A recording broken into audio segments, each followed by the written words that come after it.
नमस्कार दोस्तों, उत्तर प्रदेश के जनपद सुल्तानपुर से बड़ी खबर, जहां पर आज ऑल इंडिया मजलिस इत्तेहादुल मुस्लिमीन पार्टी के पदाधिकारियों ने नगर पालिका चुनाव के लिए कसी कमर।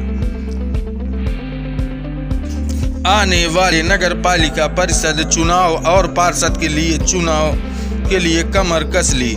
आज दिनांक 8/4/2022 को सुल्तानपुर के ऑल इंडिया मजलिस इत्तेहादुल मुस्लिमीन पार्टी के पदाधिकारियों ने एक जनसभा को संबोधित किया। जनसभा के दौरान वार्ड नंबर 15 घासीगंज के सूरज कुमार एडवोकेट पार्षद प्रत्याशी घोषित किया और वार्ड नंबर 15 में जनसभा की, जिसमें जिले के पार्टी पदाधिकारी और जिले के जिम्मेदार लोग ने हिस्सा लिया। नगर अध्यक्ष सोहेल सिद्दीकी ने बताया कि सुल्तानपुर जनपद 25 वार्ड है, जिसमें 25 वार्ड पर AIMIM चुनाव लड़ेगी। जनसभा को संबोधित करते हुए जिला अध्यक्ष सरफराज खान ने सपा, बसपा और कांग्रेस पर जमकर हमला बोला।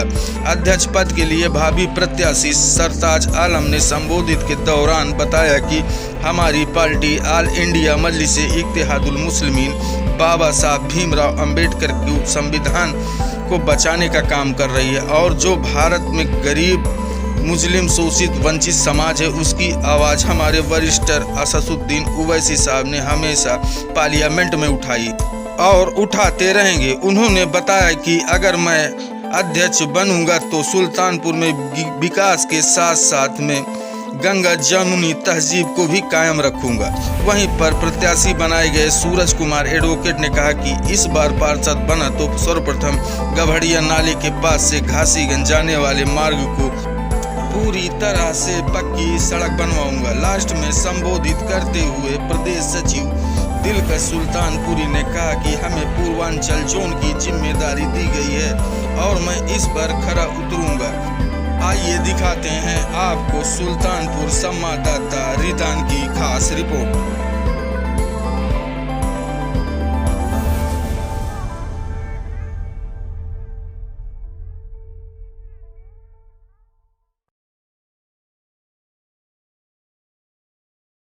सर, किस तरह से सदस्यता अभियान आपका चला है? जी, मैं दिलकश सुल्तानपुरी, प्रदेश सचिव पूर्वांचल। आज ये नगर पालिका इलेक्शन के मद्देनज़र हम लोग तैयारी कर रहे हैं। तमाम वार्डों में हमारी मीटिंगें हो रही हैं, हमारे कैंडिडेट का जो है आवेदन भी हो रहा है। उसी सिलसिले में आज ये 15 वार्ड घासीगंज शहर का है। इससे हमारे जनाब सूरज साहब हैं, जो दलित समाज से बिलोंग करते हैं, उन्होंने आवेदन किया है और मजबूत उम्मीदवारी भी उनकी है। इससे पहले वो सभासद रह भी चुके हैं। उसी सिलसिले में आज घासीगंज वार्ड में एक मीटिंग रखी गई है, जिसमें दलित मुसलमानों का एक बहुत अच्छा हुजूम देखने को मिला, बड़ा अच्छा इत्तेहाद देखने को मिला। उसी सिलसिले में आज ये प्रोग्राम यहाँ पे हुआ। लोग सदस्यता अभियान दिए आज गालिबन हमारा ख्याल है कि लगभग 100 के आसपास लोगों ने सदस्यता ली है और अभी तो शुरुआत हमारी है। अभी तो हमने बिल्कुल समझ लीजिए कि ट्रेलर है। अभी तो हमारा जब बरसरे अहवाम जब हम मैदान में उतरेंगे तब यकीनन एक बहुत बड़ा जमे गसीर हमारे सामने आएगा और हम इनकलाब बर्पा करेंगे। अभी विधानसभा चुनाव खत्म हुआ, उसके बाद आप नगर पालिका चुनाव होने वाला है। जी। क्या मुद्दा रहेंगे आपके? देखिए, हमारा मुद्दा जो है वो हमेशा, चाहे छोटा इलेक्शन रहा हो या बड़ा इलेक्शन रहा हो, हम लोग जो काम करते हैं वो जनसेवा, खिदमत खल्क को मद्देनज़र रखते हुए काम रखते हैं। किसी के साथ नाइंसाफ़ी ना हो, अत्याचार ना हो, कोई सताया ना जाए, कोई चाहे अगड़ा हो, पिछड़ा हो, कोई भी हो, किसी के साथ नाइंसाफ़ी नहीं होनी चाहिए। और सबसे पहला मकसद हमारा ये है कि सबसे पहले लोगों को तालीम मिले, शिक्षा मिले, रोज़गार मिले, इलाज मिले। इस मुद्दे पे हम हमेशा इलेक्शन लड़ते आए हैं और संविधान कहीं पर भी पामाल न होने पाए, ये भी हमारी सोच होती है। वही जुस्तजू सोच लेकर के आज हम यहाँ नगर पालिका के इलेक्शन में उतरे हैं। उम्मीद है कि इंशाअल्लाह आवाम अपनी दुआओं से नवाजेगी और हमारे ज़्यादा से ज़्यादा उम्मीदवार कामयाब होंगे। आप जो है अभी एक तरफ तो जो एससी समाज का, जी। क्या एससी इसमें बढ़ चढ़ के हिस्सा ले रहा है? यकीनन देखिए, एससी समाज भी अब कहीं ना कहीं बेचारा शोषित है, वंचित है, सताया हुआ है। उसके सामने भी कोई मजबूत प्लेटफॉर्म नहीं दिख रहा है। जिस तरह से उसने बहन जी पर भरोसा किया था, उम्मीद जताई थी, आज बहन जी भी उस मिशन पर अटल नहीं है। कहीं ना कहीं वो भी दलित वोटों की सौदागर हो गई हैं। आज दलित समाज भी बहुत उम्मीद भरी नज़रों से बैरिस्टर असदुद्दीन ओवैसी की तरफ निगाह करके देख रहा है और उसको एक उम्मीद की किरण वहाँ नज़र आ रही है। और यकीनन पार्टी का हमारे नारा भी है, जय भीम जय भीम। हम उस नारे को को मैदान पर उतारेंगे और उसको अमल में लाएंगे इंशाल्लाह। ये सिर्फ नारा ही नहीं रहेगा, बल्कि हम इसको मैदान में उतर करके अमल में लाएंगे और दलित भाइयों को अपने साथ मिला करके हम आगे काम करेंगे, इंसाफ और हक़ की उनकी आवाज़ उठाएंगे और उनके लिए तमाम जो भी दिक्कतें उसको दूर करेंगे। इस बात को लेकर आपको भरोसा करें, तमाम मौके मिले, तमाम पार्टियां लड़ी और हर वर्ग के हाँ, यकीनन ये आपका सवाल वाजिब है कि तमाम पार्टियां हैं, किस बात पर आप पर भरोसा किया जाए कि आप उन्हीं पार्टियों की तरह तो नहीं हैं, ये आपका कहने का मकसद है।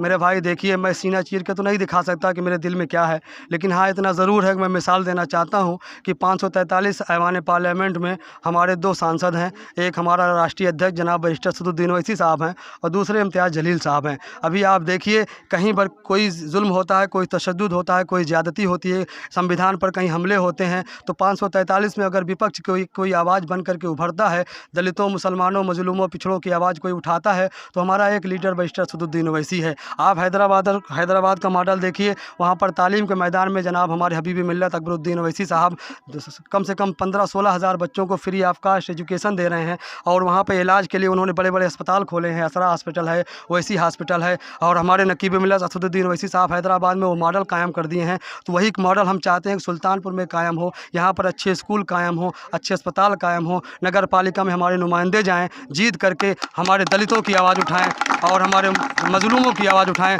और मुसलमानों की एक बेबाक आवाज़ यहाँ जो है क्या कहते हैं नगर पालिका में उठे। यही सोच हमारी है। बाकी तो आपका इससे बड़ी मिसाल क्या हो सकती है कि एक मेंबर ऑफ पार्लियामेंट पूरे विपक्ष पर, पूरे सत्ता पर भारी है, तो जब एक हमारा पार्लियामेंट का जो लीडर है वो वहाँ पार्लियामेंट में भारी है, तो यकीनन जब हमारे नुमाइंदे यहाँ जीतेंगे तो नगर पालिका में भारी होंगे। क्योंकि हमारे जो नुमाइंदे होते हैं वो किसी का खौफ अपने दिल में नहीं रखते हैं कि बगैर डर दाब के वो रहते हैं। अगर वो अपने दिल में खौफ रखते हैं तो खौफ अल्लाह का होता है, वो परमात्मा का खौफ दिल में रखते हैं, किसी सियासी लीडर का खौफ अपने दिल में नहीं रखते हैं। वो बेबाकी के साथ हक़ के लिए आवाज़ उठाते हैं। हमें उम्मीद है कि सूरज भाई हों या हमारे आमिर भाई हों या सरताज भाई हों या दीगर और हमारे जो भी हमारे नुमाइंदे अगर जीतेंगे तो इसी का एक अपने दिल में किसी का खौफ नहीं रखेंगे, बल्कि अगर किसी के साथ नाइंसाफ़ी हो रही है तो उस नाइंसाफ़ी के लिए बेबाक होकर के आवाज़ उठाएँगे और इसकी लड़ाई लड़ेंगे।